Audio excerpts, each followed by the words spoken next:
Bom dia, terceiros anos. Hoje nós vamos trabalhar, ou melhor, continuar trabalhando o tema Primeira República.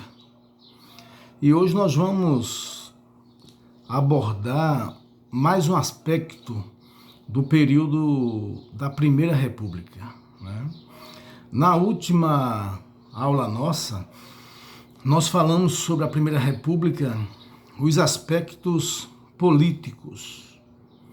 Nós falamos do coronelismo, da política dos governadores e falamos da política do café com leite.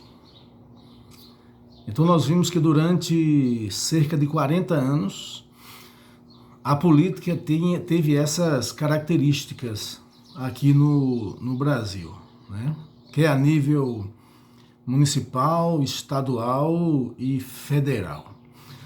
Hoje nós vamos abordar o aspecto da Primeira República, o aspecto econômico.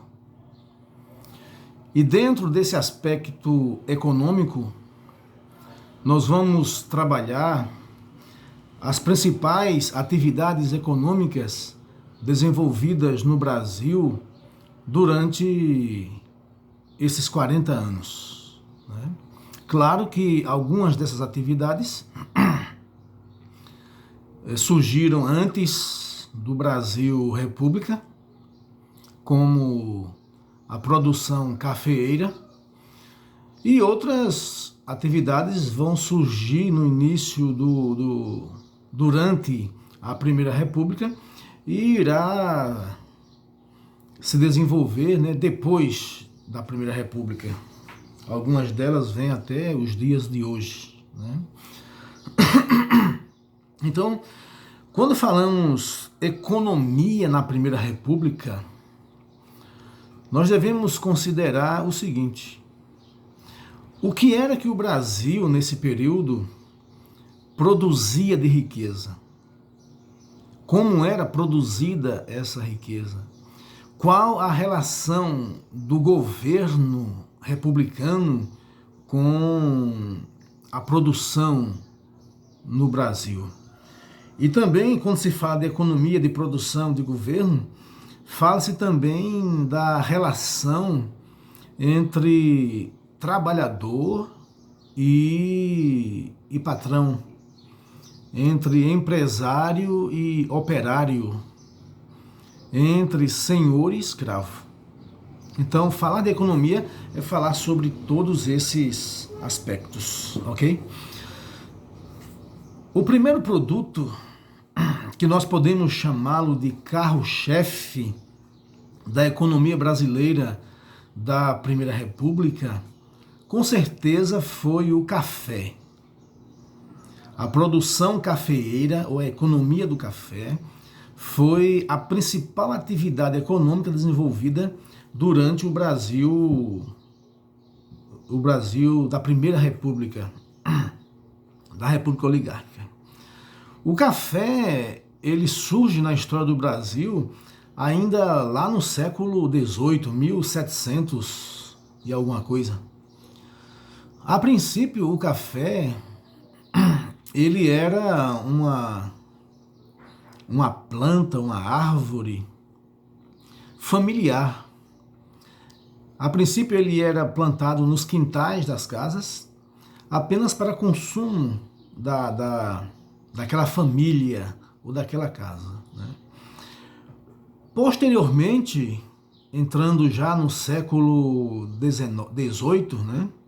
Melhor, XIX, século XIX, 1800 e pouco, vai se descobrir lá na Europa e também nos Estados Unidos, né? Vai se descobrir essa propriedade saborosa do café, e o café vai cair no gosto de europeus e também dos norte-americanos. E tanto a Europa como os Estados Unidos irão proporcionar para o Brasil uma grande demanda, uma grande procura por café.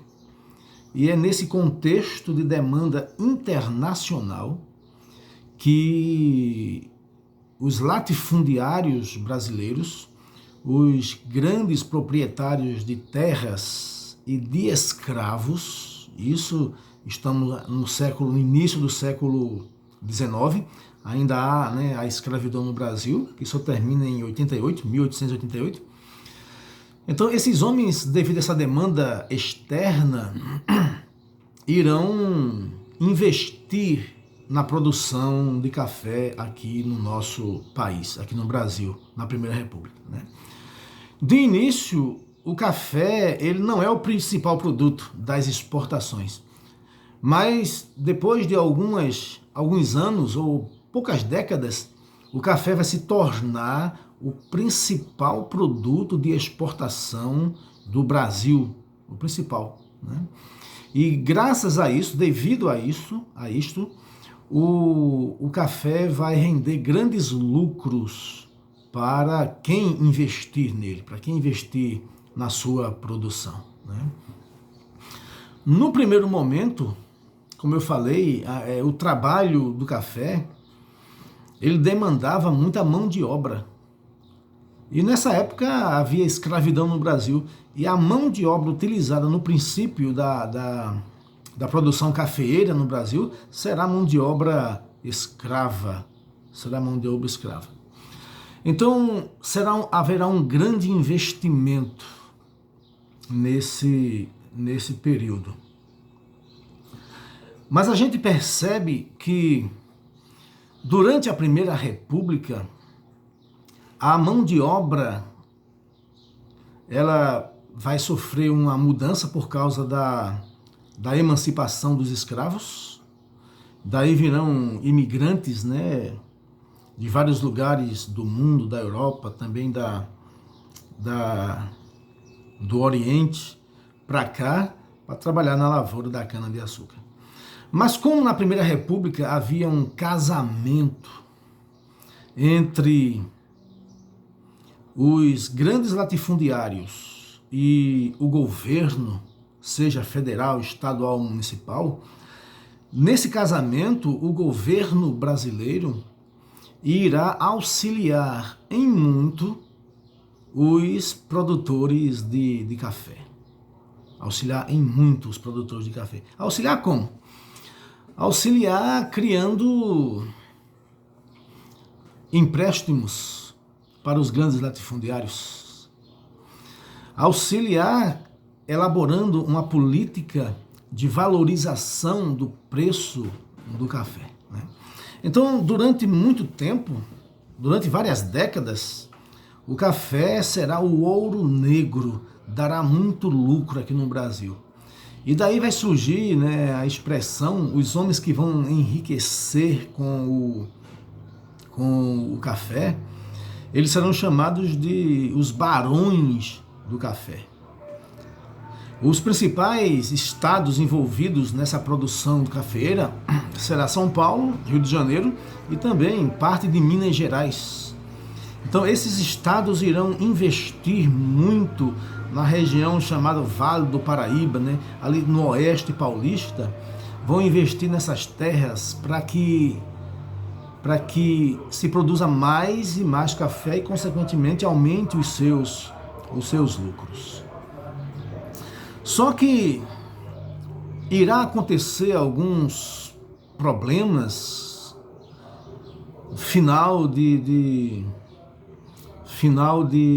século XIX, início do XX, vai acontecer alguns problemas na Europa, onde essa demanda por café, ela não será suficiente para comprar todo o café produzido no Brasil. Haverá os produtores de café no Brasil, eles na ânsia de lucrar, então todo ano eles aumentam a produção. E a Europa e os Estados Unidos não terão demanda suficiente para consumir esse café brasileiro. E o que vai acontecer? Os proprietários de café no Brasil vão diminuir a produção? Não, não. Pelo contrário, eles vão continuar produzindo mais e mais, mesmo que a demanda externa não consuma toda a produção cafeeira brasileira. E isso vai resultar em quê? Então, esse café, muito café no cenário mundial, isso vai diminuir os preços do café. E isso vai acarretar no acúmulo de café aqui no Brasil. Então será acumulado muito café, porque a procura é grande e a demanda não consome. Então isso traria prejuízos para os produtores de café, né? Mas o que vai acontecer? Como existe esse casamento entre produtores de café e o governo federal brasileiro na Primeira República, então, e entre os governadores dos estados, né, aquela política dos governadores que a gente viu lá na passada. Então, essa política de compadrio irá fazer com que alguns estados, principalmente os estados de Rio de Janeiro, São Paulo e Minas Gerais, para evitar que os grandes cafeicultores tenham prejuízo, eles vão criar em 1906, vão se reunir na cidade de Taubaté e vão fazer um acordo chamado Convênio de Taubaté. E o que foi o Convênio de Taubaté?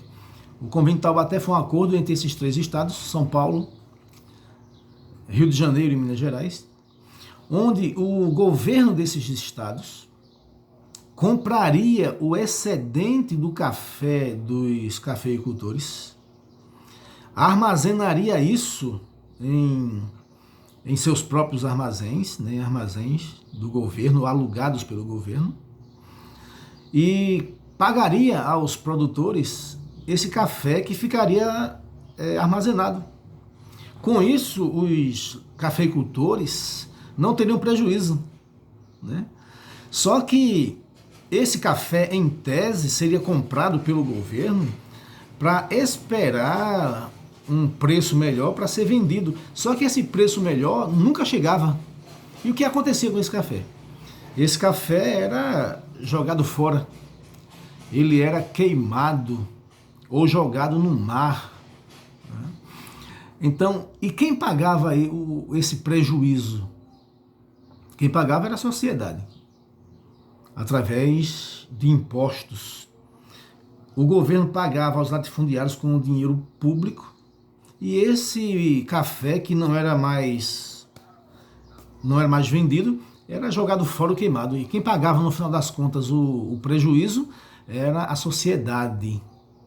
E enquanto isso, os barões do café ficavam mais ricos e investiam na produção de mais café ainda. Então essa política de valorização dos preços, de proteção dos interesses dos cafeicultores, recebeu o nome de Convênio de Taubaté, né? Então isso vai perdurar até o período de Getúlio Vargas, essa política de valorização do café, né? Então o café foi o principal produto, né? Era o carro-chefe da economia brasileira. Depois vai surgir um outro produto que será importante na economia brasileira da Primeira República. E nós estamos falando agora desse segundo produto, que foi a borracha ou o látex. Então a borracha foi muito importante, pelo menos, mais ou menos, um período de cerca de 50 anos aqui no Brasil, né? 40 ou 50 anos, foi um período curto, né, chamado ciclo da borracha. A borracha, ela vai entrar na história do Brasil devido à segunda revolução industrial. nós vimos que durante a segunda Revolução Industrial surgiram algumas novas modalidades de indústria. E uma dessas novas indústrias que surgiu com a segunda Revolução Industrial foi a indústria automobilística, a indústria de automóveis. E uma das matérias-primas importantes para a indústria automobilística é a borracha. Era e é ainda, né? A borracha. Borracha esta que servia para fazer os pneus dos veículos. Como também durante a segunda Revolução Industrial, no final do século XIX, também vai surgir, né, as bicicletas, que também os seus pneus eram feitos do látex, era feito da borracha. Então, a matéria-prima da borracha, que é o látex, já era conhecida na região da Amazônia brasileira, né, na floresta amazônica, pelos índios desde há muito tempo. Então, a demanda por borracha para a indústria automobilística e de bicicletas irá desenvolver aqui no norte do Brasil, na região amazônica, lá no Amazonas, irá desenvolver essa corrida pela borracha, pelo látex. Esse período, para alguns historiadores, é chamado de o ciclo da borracha. E durante um período curto, a borracha irá ser um produto importante para a região amazônica e que irá desenvolver aquela região, pelo menos a cidade de Manaus, por um curto espaço de tempo. É importante nós observarmos que houve uma época, né, em que na Primeira República a borracha chegou a corresponder a 25% da produção ou das exportações brasileiras. Então foi muito importante, embora porque por curto espaço de tempo. A região que se desenvolveu foi aquela região de Manaus, de Belém, se desenvolveu bastante. Ali foi um lugar que atraiu pessoas do Brasil inteiro para trabalhar dentro da floresta, extraindo a borracha das seringueiras.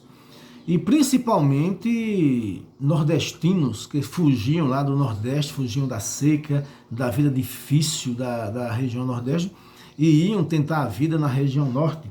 E lá encontravam uma vida mais complicada e difícil ainda, porque os seringueiros viviam dentro das florestas, dentro daquela mata complicada de se viver e extraindo o látex e vendiam, né, a preços baixos aos atravessadores e dessa forma era extraída, né, a borracha naquela região.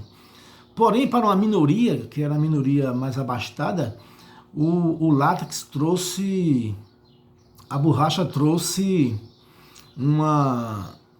um certo desenvolvimento, né? Algumas pessoas ficaram ricas. Ainda hoje, lá naquela região norte do Brasil, existem palacetes dos antigos, né, digamos, entre aspas, os barões da borracha. Também esse processo deixou lá, né, um teatro maravilhoso lá na região, em Manaus, né, na Amazônia, que foi fruto desse surto econômico da borracha. Porém,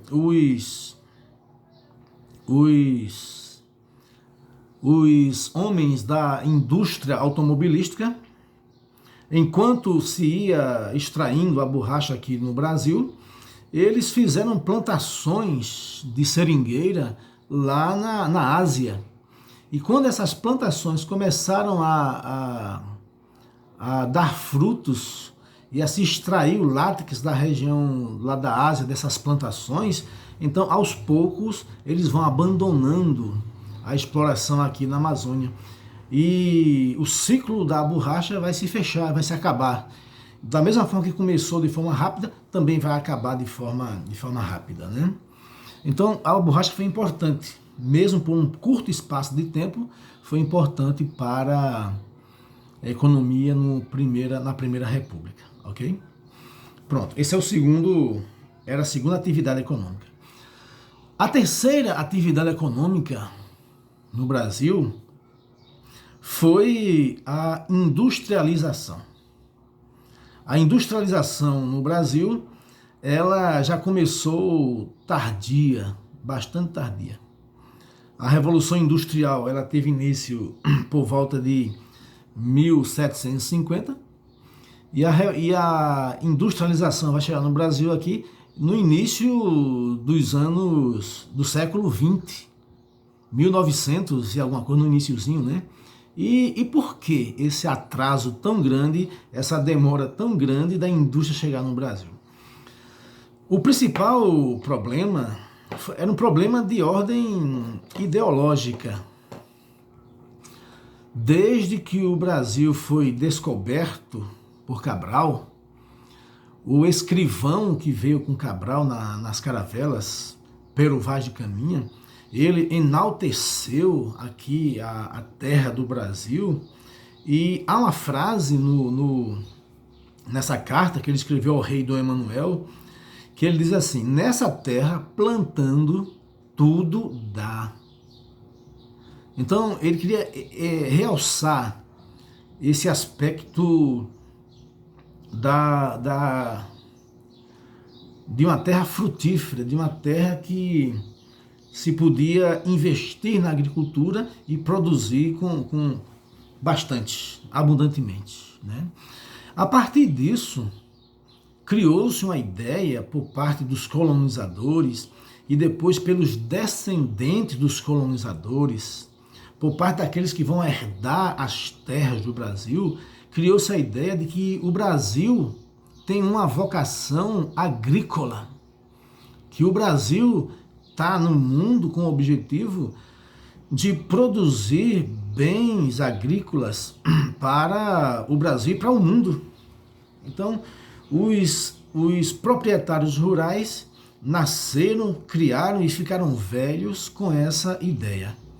Então, quando chegamos no século XIX, toda a ideia, depois da Revolução Industrial lá na Inglaterra e em outros países, então toda a ideia de industrialização no Brasil barrava nessa concepção da vocação agrária do Brasil. Então por isso que os latifundiários, pelo menos a maioria deles, eles não demonstravam nenhum interesse pela industrialização do nosso país, né? Porém, alguns fatos históricos vão acontecer que levará o Brasil a se industrializar, a começar a sua indústria. Apesar que no meados do século XIX, 1850 e pouco, surgiu um homem chamado Irineu Evangelista de Souza, que nós podemos até chamá-lo de o primeiro empresário, o primeiro industrial do Brasil. Esse homem tentou industrializar o Brasil. Ele criou algumas indústrias, criou bancos, criou uma indústria naval aqui no Brasil, né? Mas por falta de apoio do governo monárquico da época, isso no tempo da monarquia, seus projetos não conseguiram ir adiante. E ele esbarrou principalmente nessa ideia de que a vocação do Brasil é uma vocação agrária. Quando entramos no século XX, algumas situações irão ocorrer no mundo, ou estão para acontecer no mundo, que obrigará o Brasil a se industrializar. Porque tudo que o Brasil precisava de produtos industrializados vinha de fora. Mas entre 1914 e 1918 vai acontecer a Primeira Guerra Mundial. E isso vai afetar grandemente as indústrias do mundo todo, principalmente as indústrias da Europa. Então, o Brasil precisa urgentemente criar indústria Para quê? Para substituir esses produtos importados, a substituição das importações, né? Então, a necessidade de se industrializar é para substituir essas importações que agora estão difíceis devido aos problemas que a Europa passa, né? Também um outro fator importante que vai conduzir o Brasil a se industrializar será o fim da escravidão. O fim da escravidão. Durante a escravidão no Brasil, muito capital dos latifundiários, muito dinheiro era direcionado para a compra de escravos. E comprar escravos no século XIX era um preço muito elevado, era muito caro. Devido às leis de proibição contra o escravo, devido ao esforço inglês, né, do governo inglês para acabar com a escravidão no Brasil. Então era muito difícil. Então se investia muito dinheiro na compra de escravos. Quando finalmente a escravidão ela é abolida no Brasil em 1888, então esses grandes latifundiários eles terão capital na mão que não será direcionado para a compra de escravos. E o que fazer com esse dinheiro que agora eles têm e que precisa ser investido em alguma coisa, né? Então, alguns desses latifundiários vão pegar esse capital e investir em indústrias. Então, parte do dinheiro que irá começar a industrialização no Brasil vem da mão de alguns latifundiários, que agora têm capital ocioso e agora eles vão investir na industrialização do Brasil. Agora, é claro que a industrialização do Brasil será uma industrialização lenta, será uma industrialização aos poucos. Também nós vamos observar que alguns imigrantes que vêm ao Brasil, também eles vão também investir em indústrias aqui no nosso país, né? Então, durante a Primeira República, a industrialização vai começar a dar de forma efetiva os seus primeiros passos, de forma efetiva, né? E isso vai se tornar mais consolidado, né? Ou consolidada na era Vargas, que a gente vai ver isso depois, né? A partir de 1930 em diante, né? É que esse processo irá se solidificar, né? Junto com a industrialização, aconteceu também um outro evento, aconteceu um outro fato. Que fato foi este? Junto com a industrialização, também vieram os imigrantes. Os imigrantes começaram, é importante, anota isso aí, viu? A participação, a importância ou o papel dos imigrantes aqui no nosso país, aqui no Brasil. Antes da abolição da escravatura, houve um processo de estimular, né, a imigração para o Brasil. Então, principalmente para substituir o trabalho escravo. Como estava havendo dificuldades de adquirir escravos, então uma das saídas encontradas foi estimular a vinda de imigrantes para o nosso país, para o Brasil. Então vieram para o Brasil italianos, vieram alemães para a região, principalmente a região sul do Brasil.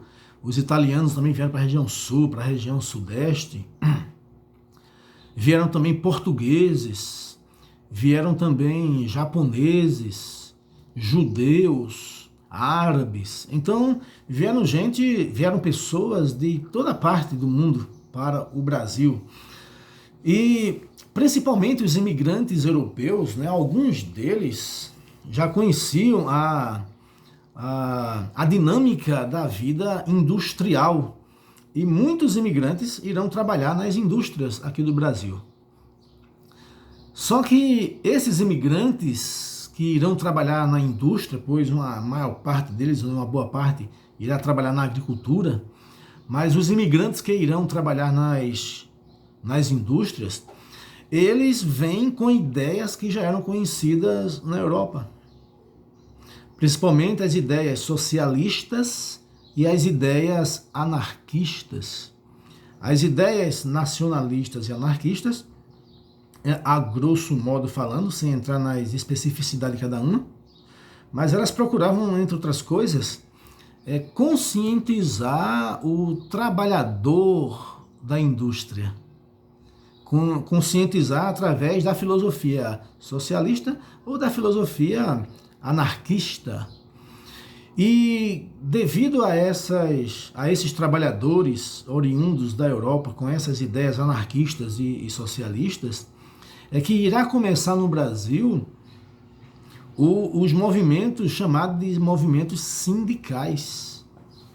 Só para a gente ter uma ideia, né, esses movimentos serão tão importantes, né, que ainda antes da década de 20 vai haver uma greve geral no Brasil, reivindicando melhores salários, reivindicando melhores condições de vida para os trabalhadores, né, reivindicando direitos, isso antes de 1920.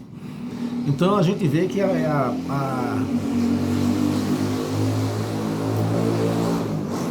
gente vê que o papel dos imigrantes foi importante para a organização sindical dos trabalhadores aqui no Brasil, né?